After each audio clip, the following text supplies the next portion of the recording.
everyone, in this episode, after Sunyoung heard Suji mention that she didn't have a mother to raise her, Sunyoung immediately apologized to Suji for involving a mother in the argument. Subsequently, due to Jang-sun's anger at Suji's disrespectful attitude, Uri decided to tell his family to go into the house while Suji ran out of the house and cried in the park. While Suji was crying, Uri only saw her from a distance.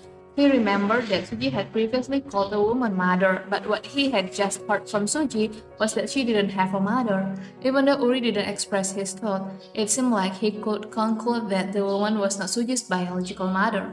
After Suji finished crying, Uri approached her and pretended to be exercising in the park. Suji, upon seeing Uri, asked him if it was a custom and tradition in Uri's family to interfere in other people's problems.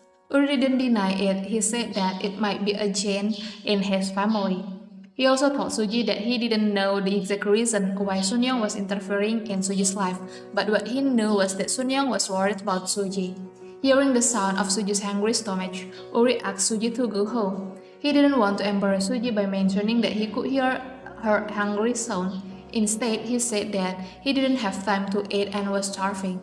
When they arrived at Uri's house, he cooked ramyeon and served kimchi made by Sunyoung. Suji initially didn't want to eat because she wasn't used to eat ramyeon at night, but seeing Uri enjoying the ramyeon, she ended up eating it and even asked for a bowl of cold rice.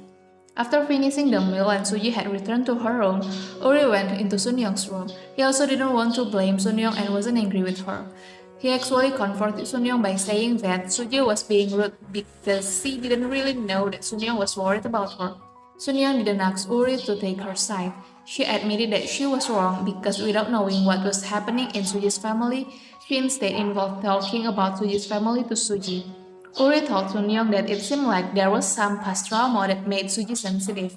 Even so, Sunyoung thought that she still couldn't stand seeing Suji refusing to eat.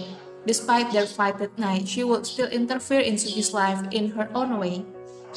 The next day, Suji reflected on Sunyoung's words, realizing that although she didn't have a mother who cared about her, she had a father who loved her. Therefore, she sent a text message to her father, Jang-soo, asking him and the family not to worry about her as she was fine.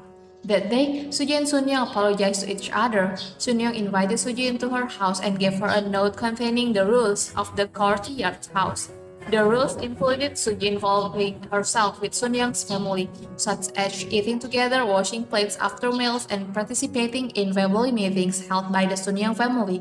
Suji could follow other rules, but she couldn't participate in family meeting because she wasn't part of Sunyoung's family. Even though Sunyoung explained that family consists of people living in the same house, Suji still couldn't follow the rules. Therefore, Sunyoung said that Suji should move to another house if she couldn't comply. I'm sorry that Sunyoung didn't really mean to kick Suji out. She just wanted Suji to follow the rules and become closer and more open with her family. Suji also planned to move from the house. She contacted the broker and discovered that there was no other room cheaper than the one in Sunyoung's house. Additionally, Suji found out that Duri had asked the broker to reserve the room exclusively for her. At the end of the episode, Suji waits for Uri to come home from work because she has something to ask him. Earlier, while Suji was talking to Sunyoung, Sunyoung received a telephone call from Uri asking her to get a thesis in his room.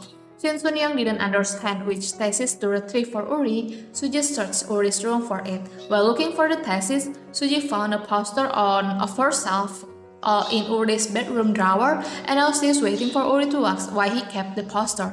Okay everyone, that's the storyline for this time and thank you for watching my video.